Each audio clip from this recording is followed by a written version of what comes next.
Coba deh kita bayangin ada sebuah raksasa yang selama ini hidup dari asap dan debu batu bara, tiba-tiba dia bilang mau jadi pelindung bumi. Kedengarannya kayak mustahil kan? Tapi ini beneran lagi dicoba loh sama salah satu produsen batu bara terbesar di Indonesia. Pertanyaannya, ini perubahan yang tulus atau cuma sekedar polesan biar kelihatan bagus? Yuk kita bedah bareng-bareng. Jadi, ini bukan sekedar ganti strategi bisnis biasa ya. Ini tuh upaya buat membalikan identitas mereka 180 derajat.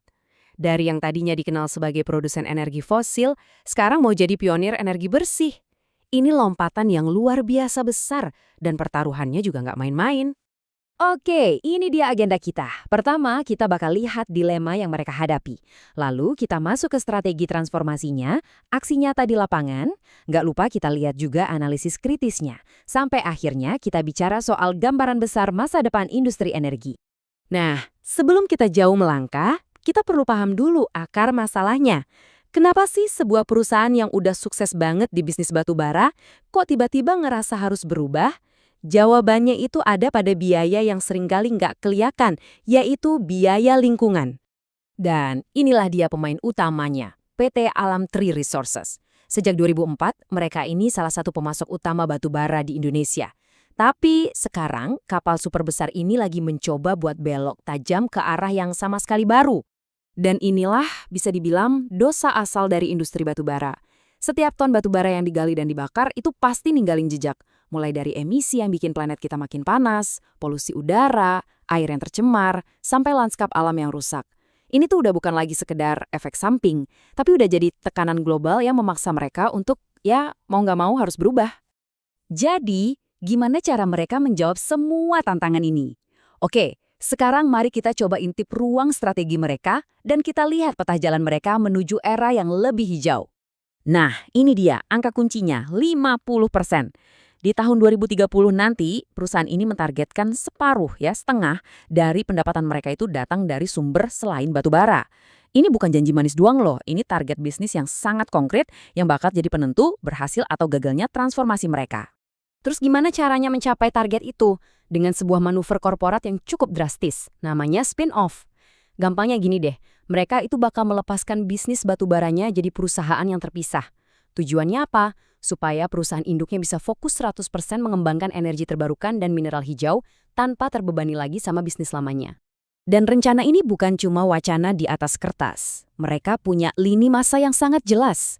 Pembangunan kawasan industri hijaunya dimulai tahun ini. Terus ada proyek super ambisius PLTA Mentarang yang ditargetkan selesai tahun 2028 dan bisa beroperasi penuh di tahun 2030. Ini adalah investasi besar-besaran untuk masa depan mereka. Oke, tadi kita udah bahas strateginya, sekarang kita turun langsung ke lapangan, kita lihat aksi nyatanya seperti apa. Buat ngurangin emisi, mereka nggak cuma melakukan satu hal, tapi banyak. Coba bayangin ya, atap-atap bangunan mereka dipasangi panel surya. Truk-truk tambang raksasa mereka pelan-pelan diganti sama yang bertenaga listrik. Bahkan, mereka sampai produksi bahan bakar biodiesel sendiri. Semua ini adalah bagian dari upaya masif buat membersihkan operasional harian mereka. Menariknya, upaya mereka ini punya dua sisi.